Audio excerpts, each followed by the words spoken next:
bisa bertemu kembali dengan saya, Pendeta Aldo Holman. Dan hari ini kita akan mempelajari firman Tuhan yang membahas tentang bagaimana rahasia usaha kita diberkati. Dan sebelumnya saya mengajak kita semua, mari sama-sama terlibat di dalam pelayanan media ini dengan cara like, share, subscribe. Dan jangan lupa nyalakan lonceng notifikasinya. Dan juga berikan komentar di dalam kolom komentar. Dan jika ada yang ingin saya bahas, silakan berikan judul tema yang saya harus bahas dalam firman Tuhan, dan pasti saya akan membahasnya. Dan saudara-saudara, jika firman ini menyentuh hidupmu dan engkau diberkati oleh firman ini, mari tolong dibagikan firman ini agar supaya orang lain diberkati. Kita akan belajar dari peristiwa yang terjadi kepada murid-murid Yesus yang ada pada saat itu. Dimana kalau pada bagian yang pertama saya sudah menjelaskan tentang bagaimana Yesus bersahabat dengan mereka. Dan hari ini kita akan melihat bagaimana mereka diberkati dalam usaha dan pekerjaannya. Dan sehingga ini akan menjadi pelajaran bagi kita untuk supaya kita dapat mengalami berkat yang sama seperti yang terjadi kepada murid-murid Yesus. Dan peristiwa ini diawali dari bagaimana mereka mengenal akan Yesus. Mari kita lihat dalam Lukas pasal 5 ayatnya yang pertama. Pada suatu kali Yesus berdiri di pantai Danau Genesaret, sedang orang banyak mengerumuni dia, hendak mendengarkan firman Allah. Saudara-saudaraku, kalau kita pelajari dari firman ini, bahwa di dalam ketika Yesus berada di Danau Genesaret, di tepi danau itu, maka ada banyak orang datang kepadanya. Dan orang banyak yang ada pada saat itu adalah orang yang mau datang mendengar firman Tuhan. Mereka punya kerinduan untuk mendengar firman Tuhan. Tetapi ketika mereka mau datang mendengar firman Tuhan, tentunya ada hal-hal yang mereka lepaskan, ada hal-hal yang mereka korbankan untuk mereka bisa sampai ke tempat itu dan mau mendengarkan firman Tuhan. Apa yang mereka korbankan? Yang pertama adalah mereka mau datang mendengar firman Tuhan, yang mereka korbankan adalah waktu mereka. Kerelaan itulah yang membuat mereka ada di tempat itu. Mereka tidak memperhitungkan waktu seberapa jauh mereka harus mengikuti Yesus, harus berada di tempat itu. Dan kita tahu bersama bahwa keadaan itu tidak seperti sekarang ini. Mungkin sekarang ini kita punya fasilitas yang banyak, tetapi tidak seperti mereka. Mereka mau membuang waktu mereka untuk datang ke tempat itu. Artinya dengan kerelaan membuang waktu itu, itulah yang membuat mereka ada di tempat itu karena kerinduannya untuk mendengar firman Tuhan. Persoalannya sekarang, ada berapa banyak dari kita yang mau rela membuang waktu kita untuk datang mendengarkan firman Tuhan. Jika saat itu mereka datang dengan keadaan yang ada, yang tidak punya fasilitas seperti kita sekarang ini, tetapi mau rela waktu mereka dibuang untuk mendengarkan firman Tuhan. Hari ini ada kemungkinan saya dan saudara coba perhatikan kehidupanmu, di mana ketika engkau mau mendengarkan firman Tuhan, tidak punya kerinduan lagi untuk mau datang mendengar firman Tuhan. Tetapi yang ada sekarang ini adalah bermalas-malasan. Alkitabmu di rumah tidak pernah kau baca, firmanmu tidak pernah kau dengar. Mungkin engkau hanya melihat hal-hal atau membaca WA saja, dan hal-hal yang tidak pada membuat kehidupanmu untuk berubah kepada Tuhan. Mari buang waktu kita untuk mau mendengar firman Tuhan. Betapa banyak dari antara kita sering menghitung-hitung waktu kita dan tidak lagi punya keinginan yang kuat untuk datang dengar firman Tuhan. Yang berikut, orang banyak itu rela mengorbankan pekerjaannya. Mereka tidak bekerja, mereka datang dan meluangkan waktu kerjanya untuk mau datang kepada Tuhan. Ada berapa banyak kita menghitung waktu-waktu kerja kita? Ada berapa banyak kita tidak rela membuang waktu kerja kita untuk datang mendengarkan firman Tuhan? Kita asik sibuk dengan pekerjaan kita. Coba periksa hidupmu. Mungkin salah satu di antaranya engkau tidak rela membuang waktu kerjamu. Kenapa? Kalau buang waktu kerja, kehilangan uang, kehilangan pendapatan. Itu yang engkau lakukan. Dan menghitung-hitung waktumu untuk diberikan kepada Tuhan, untuk datang mendengar firman-Nya. Oleh sebab itu saudaraku, mari kita punya tekad untuk dapat mengorbankan waktu kita, mengorbankan pekerjaan kita. Saudara, engkau membuang waktumu memberikan untuk Tuhan, mendengarkan firman-Nya. Dan ketika engkau mengorbankan pekerjaanmu, datang mendengar firman Tuhan, engkau tidak jadi korban. Tetapi ada begitu banyak berkat yang engkau dapat kepada Tuhan. Berapa banyak kita yang hari-hari ini mau di rumah saja, di mana keadaan sekarang sudah memungkinkan untuk kita pergi datang beribadah ke gereja. Kita asik di rumah. Inilah saudara-saudara yang harus kita perhatikan. Orang banyak juga yang ada pada saat itu, mereka membuang uang mereka, mengorbankan uang mereka untuk datang bertemu dengan Yesus. Tapi itu mereka lakukan, mereka perbuat karena mereka tahu bahwa Tuhan itu sangat-sangat berharga buat hidup mereka. Firman itu adalah bermanfaat buat hidup mereka. Itulah sebabnya mereka datang. Mereka datang untuk mendengarkan firman Tuhan. Hari ini timbulkan kerinduan dari hatimu untuk datang dengar firman Tuhan. Berapa banyak kita ketika mau datang firman Tuhan, kita mau lihat siapa yang berbicara. Dan sekarang hari-hari ini ada pendeta besar dan ada pendeta kecil. Ada kelas-kelas pendeta. Dan kalau si pendeta datang berkhotbah, engkau datang untuk mendengar. Saudara, firman Tuhan itu hanya satu sumbernya dari Tuhan. Dan oleh sebab itu, mari kita maknai bahwa kehidupan untuk mendengar firman Tuhan itu bermanfaat buat hidup kita.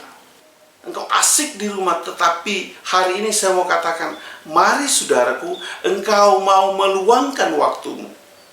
Engkau mau meluangkan waktu kerjamu. Engkau mau meluangkan uangmu untuk supaya engkau dapat bertemu mendengar firman Tuhan. Mari saudaraku, punya tekad untuk itu. Dan orang banyak yang datang pada saat itu, mereka mengerumuni Yesus karena sebegitu rindunya mereka akan firman Tuhan. Timbulkan kerinduan di dalam hatimu untuk supaya berjumpa Tuhan di dalam firman. Betapa malas-malasan kita. Mungkin baca Alkitab sudah tidak lagi punya kerinduan, yang hanya membaca WA dan lain sebagainya. Betapa banyak kita asik dengan handphone kita, tetapi tidak untuk asik dengan Tuhan di dalam waktu-waktu kita. Mungkin ada waktu luang kita, tetapi kita tidak gunakan itu untuk mencoba mau mendengar firman Tuhan, untuk membaca firman-Nya, untuk mencari Dia, agar supaya Dia dapat menjangkau hidup kita. Orang banyak punya kerinduan dan mereka merumuni Yesus, dan hal itu terjadi pada mereka. Jika kita tidak punya kerinduan yang demikian, maka tidak mungkin kita bisa berjumpa dengan Tuhan untuk melihat bagaimana Tuhan mau mengurapi pekerjaan kita. Mari kita berikan waktu kita, tenaga kita, pikiran kita untuk datang berjumpa dengan Tuhan, mau dengar firman-Nya. Ada kelompok orang banyak dan ada kelompok Yesus, di mana Dia mau memanggil murid-muridnya, yaitu para pencala ikan. Mari kita lihat ayatnya yang kedua. Lukas pasal 5 ayatnya yang kedua. Ia melihat dua perahu di tepi pantai. Nelayan-nelayannya telah turun dan sedang membasuh jalannya. Saudara-saudaraku, ketika Yesus ada di tepi pantai dan orang banyak datang mengerumuni Dia, maka matanya tertuju kepada dua perahu yang ada di tepi pantai itu. Dia melihat bahwa perahu itu adalah tempat di mana nelayan-nelayan Simon, Petrus, Andreas, Yakobus, dan Yohanes adalah tempat mata pencaharian mereka. Adalah tempat di mana mereka mencari nafkah. Dan Tuhan melihat itu. Oleh sebab itu saudaraku, adakah Tuhan melihat usaha dan pekerjaan kita? Perahu itu adalah tempat mereka buat berusaha. Adakah Tuhan melihat usaha dan pekerjaan kita? Kalau saat itu penjala-penjala ikan ini, Simon, Petrus, Andreas, Yakobus, dan Yohanes, sampai bisa membuat Yesus melihat, memandang perahu mereka, maka tentunya mereka punya komunikasi, jalin hubungan yang baik dengan Tuhan. Oleh sebab itu saudaraku, jika engkau hari ini agar supaya Tuhan melihat usahamu, maka engkau harus jalin hubungan dengan Tuhan. Harus terjalin hubungan yang baik dengan Tuhan. Maka dari hubungan baikmu itu, Tuhan akan memperhatikan usaha.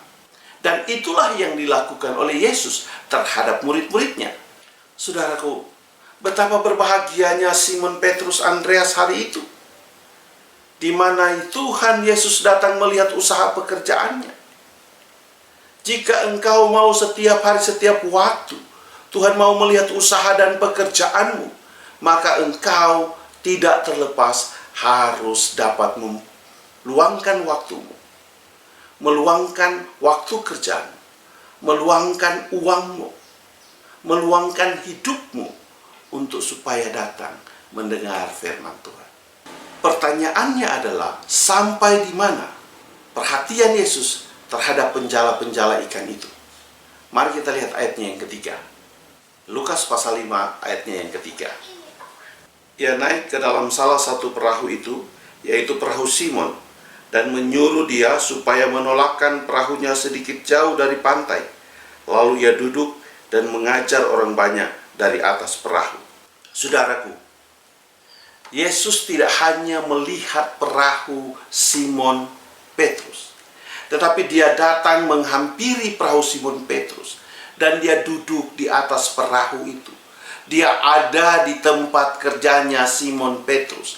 Dia ada di tengah usahanya Simon Petrus. Artinya Simon Petrus dengan hubungannya kepada Yesus dapat menarik Yesus untuk ada di tempat usaha pekerjaannya. Saudara-saudaraku, apa yang dapat kita lakukan hari-hari ini di tengah keadaan yang seperti ini? Apakah kita dapat menarik perhatian Yesus, bukan hanya melihat usaha kita, tetapi dia datang menghampiri usaha dan pekerjaan kita. Dan kemudian dia ada di tempat itu, dia naik ke dalam perahunya Simon Petrus, dan sebagaimana juga dia dapat ada di tempat usaha pekerjaan kita. Simon Petrus tidak menghalangi Yesus ketika Yesus datang menghampiri untuk naik di perahunya. Dia melihat dengan mata kepalanya sendiri bagaimana Tuhan datang menghampiri usahanya dan naik di atas perahunya. Jangan halangi Yesus untuk datang kepada usahamu. Itu dapat terjadi jika engkau punya hubungan baik dengan Yesus. Kalau Simon Petrus tidak punya hubungan baik dengan Yesus, maka tidak mungkin Yesus naik ke dalam perahunya untuk duduk berada di atas perahunya. Dan jika engkau tidak punya hubungan baik dengan Tuhan, jangan engkau harapkan bahwa Yesus ada di dalam usahamu, di dalam pekerjaanmu. Itu tidak akan pernah terjadi. Dan jangan berharap jika engkau mulai menghitung-hitung waktumu untuk Tuhan, mulai tidak mau luangkan waktu kerjamu untuk Tuhan, mulai tidak mengorbankan uangmu dan apamu untuk Tuhan, jangan berharap Tuhan bisa sampai ke dalam usaha dan pekerjaan. Itu tidak akan pernah terjadi, saudara-saudara. Inilah rahasia kenapa Tuhan memberkati Simon Petrus. Dan mari kita lihat ayatnya yang keempat, Lukas pasal 5 ayatnya yang keempat. Setelah selesai berbicara, ia berkata kepada Simon Petrus, "Bertolaklah ke tempat yang dalam dan tebarkan jalamu untuk menangkap ikan." Saudara-saudaraku, pada hari itu perahu Simon Petrus digunakan Tuhan untuk dapat menyampaikan firman Tuhan kepada orang-orang yang datang rindu mendengar firman-Nya. Artinya tempat usaha dan pekerjaan Simon Petrus digunakan Tuhan untuk dapat menyampaikan firman Tuhan. Hari ini, apakah usaha dan pekerjaan kita mau digunakan Tuhan? Apakah kita membiarkan Tuhan untuk menggunakan usaha kita untuk dapat menyampaikan firman Tuhan? Atau kita hanya mau menikmati pemberian Tuhan, tetapi tidak mau menggunakan usaha kita agar supaya dapat menjadi media di mana Tuhan dapat menyampaikan firman Tuhan. Simon Petrus memberikan perahunya untuk menjadi fasilitas di mana Tuhan menyampaikan firman Tuhan kepada orang banyak yang ada hari itu. Tahukah engkau bahwa usaha dan pekerjaanmu itu adalah fasilitas yang mau digunakan Tuhan, dan itu dari Tuhan? Simon Petrus menyadari akan hal itu, bahwa apa yang dia punya itu dari Tuhan, dan dia biarkan Tuhan menggunakannya. Karena ada pengenalan yang baik dengan Tuhan. Kalau dia tidak kenal Yesus, maka dia akan berkata, siapa lu sudah naik perahu gua, juga suruh gue untuk menolaknya perahumu, untuk lebih ke dalam lagi. Sudah perahu saya digunakan, saya masih disuruh juga. Tetapi karena dia kenal, dia melakukan hal itu. Hari ini, lakukan apa yang Tuhan mau. Maka Tuhan akan memperhatikan apa yang menjadi kebutuhan. Untuk bertolak ke dalam ini adalah menjawab apa yang menjadi kebutuhan Simon Petrus, nelayan-nelayan yang ada pada saat itu. Untuk dijawab Tuhan. Oleh sebab itu, saudaraku, usaha dan pekerjaan kita adalah jawaban yang Tuhan mau berikan atas hidup kita untuk menjadi apa yang menjadi kerinduan kita, apa yang menjadi keinginan kita. Dan Tuhan akan memberkati itu. Kalau kita mau mengorbankan apa yang ada pada kita. Simon Petrus, si yang empunya perahu itu, masih meluangkan waktunya untuk supaya Tuhan dapat menggunakan perahunya sebagai tempat usaha. Dia tidak hitung-hitungan. Dia berikan dengan sukacita. Karena datang dari pengenalan yang benar akan Tuhannya.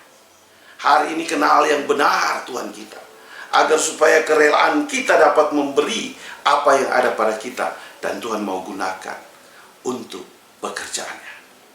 Ini rahasia di mana Simon Petrus diberkati. Mari kita lihat rahasia yang terdapat di dalam ayatnya yang kelima. Lukas pasal 5 ayatnya yang kelima. Simon menjawab, Guru, telah sepanjang malam kami bekerja keras dan kami tidak menangkap apa-apa.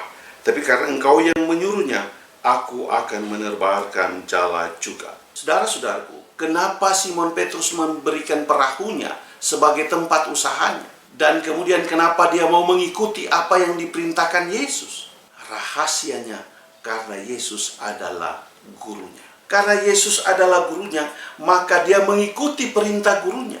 Dia mengatakan, Guru, telah sepanjang malam kami menebarkan jala, tapi tidak mendapat apa-apa. Karena Engkau yang menyuruh, maka aku akan menjala juga. Artinya kalau orang lain yang menyuruh, selain gurunya, selain Yesus, dia tidak akan lakukan itu. Kenapa, saudara-saudaraku? Perintah yang disampaikan Yesus itu menentang kebiasaan mereka. Mereka sepanjang malam cari ikan tidak dapat apa-apa. Dan kemudian ini ada perintah dari Yesus yang menjadi seorang gurunya untuk menjala di siang hari. Dia lakukan itu. Kenapa? Karena Yesus adalah gurunya. Dan dia percaya bahwa Yesus mampu melakukan itu. Artinya dia kenal betul gurunya. Hari ini, apakah kita hanya mengenal Yesus sebagai sahabat kita? Kalau engkau mau diberkati, mari jadikan Yesus sebagai gurumu agar supaya dia mengajar berkat-berkat untuk hidupmu. Kalau pada video sebelumnya kita telah mempelajari Yesus sebagai sahabat mereka, sahabat menolong, guru mengajar. Oleh sebab itu, pertolongan Yesus terhadap mereka sampai hari ini terjadi karena tingkatan pengenalan mereka bukan hanya sebagai sahabat, tetapi adalah guru. Kalau pendeta Aldo yang menyampaikan untuk menyuruh Simon Petrus, pasti dia tidak akan melakukan. Dia akan mengatakan, ini perintah gila. Sudah semalam kami menjalaikan tidak dapat apa-apa. Kemudian disuruh siang hari. Tapi dia kenal betul siapa yang menyuruhnya. Dan dia melakukan dengan sukacita. Tidak ada pertanyaan, tidak ada perbantahan dengan Simon Petrus. Walaupun dia seorang ahli nelayan. Karena dia tahu bahwa semua keahlian yang ada padanya, pengetahuan yang ada padanya, tunduk di bawah hadapan Yesus. Artinya semua itu tidak berlaku di hadapan Yesus. Karena Yesus adalah gurunya. Saudaraku, seberapa jauh pengetahuan, seberapa besar kepintaran, mari bawa tunduk kepada Yesus. Jadikan dia guru. Agar pengalaman Simon Petrus ini dapat kita alami di dalam kehidupan kita. Saudara, banyak mujizat yang terjadi sepanjang pengalaman pelayanan saya. Dan saya melihat orang-orang yang punya hubungan baik dengan Tuhan, diberkati Tuhan secara luar biasa. Bukankah kita sudah mengenal Tuhan dengan baik? Berikan usaha pekerjaanmu, persembahkan untuk Tuhan. Agar supaya dia mengajari berkat-berkat, mujizat-mujizatnya yang datang daripadanya untuk kehidupan saya dan saudara. Mari kita lihat Lukas pasal 5 ayat yang ke-6. Dan setelah mereka melakukannya, mereka menangkap sejumlah besar ikan, sehingga jalan mereka mulai koyak. Ketika Simon Petrus memberikan usahanya, memberikan pekerjaannya, menjadi tempat untuk digunakan Yesus, maka Yesus tidak menggunakan itu dengan gratis. Dia memberikan berkat kepada Simon Petrus.